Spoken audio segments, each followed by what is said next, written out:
So anyone who works to alleviate poverty knows hundreds of examples of what happens when well-intentioned people fail to listen to those who they're supposed to be helping. Jesus knows better not to assume. How do we know that Jesus didn't assume this man's condition? Because as soon as Bartimaeus came up to Jesus, as soon as Jesus called for this man, Jesus doesn't assume that because he walked right by him in the road and maybe he extended his hand and asked for money or asked for food. Jesus did not assume that's what he wanted. Instead, he asked him, "What do you want me to do for you?" What do you want me to do for you? The very same question he asked his disciples after his disciples in verse 36 put him in the spot and said, "What do you want me to do for you?" When they had put him in the spot and by saying, "Jesus, whatever we ask of you, you need to do us a favor, man. We're right there. We're homies. We're homeboys. We're buddies. We grew up together." Some people want to get an edge on pastors. Some people want to get an edge on the leadership because they've been rubbing elbows for a very long time.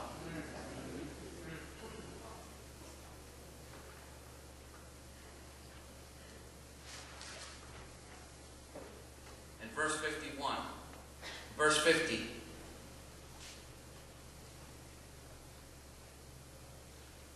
Let me backtrack for a moment. Then they called the blind man, saying to him, "Be of good cheer, rise, he's calling you." And throwing aside his garment, he rose and came to Jesus. So Jesus answered and said to him, "What do you want me to do for you?" The blind man said to him, "Rabbi, that I may receive my sight." I don't have time to go over this because we obviously have to be done in 5 minutes. But Bartimaeus, as soon as they come to call him up, and he knows that he has gotten Jesus' attention, and Jesus came to a halt, and all of a sudden Jesus wanted to have a conversation with this man. What did he do? He took off his garment. He did this.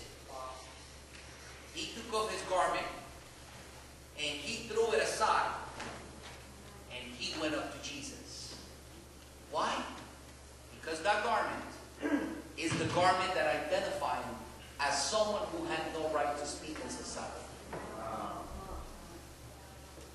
As far as I'm going to take off. I'm going to take off my tie. Because that was the garment that identified him as someone who had been perpetually destined to be poor and to not have access to God's mercy and grace.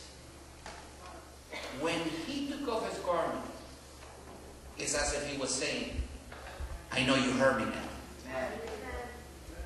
I know you heard me. You didn't only stop. But now, what I have got to say to you is so important. It's like, I want nothing to do with this past life ever again. I got somewhere to go myself now that I got his attention." I'm going to close with this.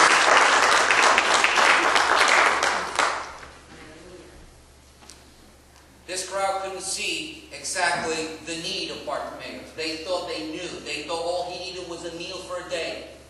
They thought that he was there from 8 o'clock in the morning to 6 p.m. in the evening. So he could get a meal every day, every time he asked for a meal. So he could get breakfast, lunch, and dinner. So he could get a snack. So he could get $1 to go get a Coke or get a cup of coffee. Whether black or light and sweet. That's all society thinks that the people in need and poor people need. We have generalized people's needs by grouping them in classes and saying, this is what people here need in San Fernando. This is what people in Pacoima need. If we only understood what it means to live below the poverty level.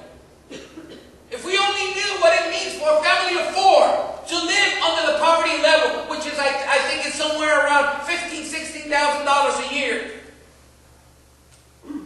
What does it mean? What does it mean for the church? What does it mean to give your clothes that you no longer want? What does that mean? What does it mean to bring what you have in your closet, what I have in my closet, I no longer have any interest in? Am I presuming I know what they need and what they want? Or do I need to listen to them first? Jesus listened to this man. And when he asked him, he said, what do you want me to do? The blind man said, I want to regain my sight. You see, while some of them wanted him quiet, others had already accepted Bartimaeus as this man in need. And they allowed him to be by the road for a very long time because no one ever had the power to ask him, what do you need? Because they didn't think they had it in them, or they never did have it in them until the right man walked on that road. The only one who could ask that question and say, whatever you need, what do you need? Tell me, because I got it, boy. I can give it to you. I can restore you. I can restore your family. I can restore your life. I can give you the future. I can put joy in your heart if your heart broken. Whatever it is that you need, ask, because Jesus is here.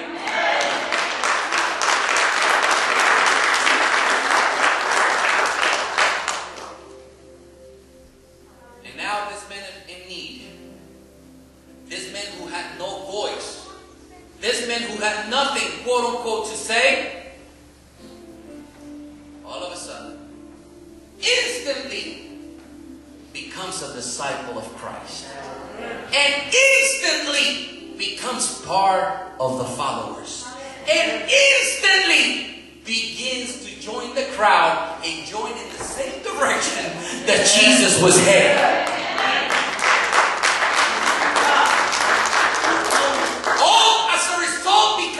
He stopped and he listened. Because he presumed he knew. Because he was not comfortable with the fact that society had accepted people in need as part of what society ought to be. I asked you today before I left this pulpit, are you comfortable having people in need around you? Am I comfortable? Because if I am, then I have become just like the crowd. But if I'm not, and I look to listen to people and find out what their needs are, then that's the teaching for me today. In a couple of weeks, we're going to go out as a church. We're going to share what God has given us. And in the years to come, this church will continue to do that. But every time we do that, regardless of the number of times we do it here, we need to ask ourselves, are we listening first? Is what I'm doing today, is what I'm doing tomorrow, a result of what I've heard? Have I given people a chance to speak? How have I given people a chance to say what they haven't been empowered? You see, for Bartimaeus, the fact that Jesus called for him was an empowering experience, because no one else had given him that empowering experience to call him up and hear what he has got to say. And we ought to be careful that when we speak about empowerment in Jesus, being empowered by the Holy Spirit, let's watch out that we don't become too empowered or too powerful that we deny people their right to say something.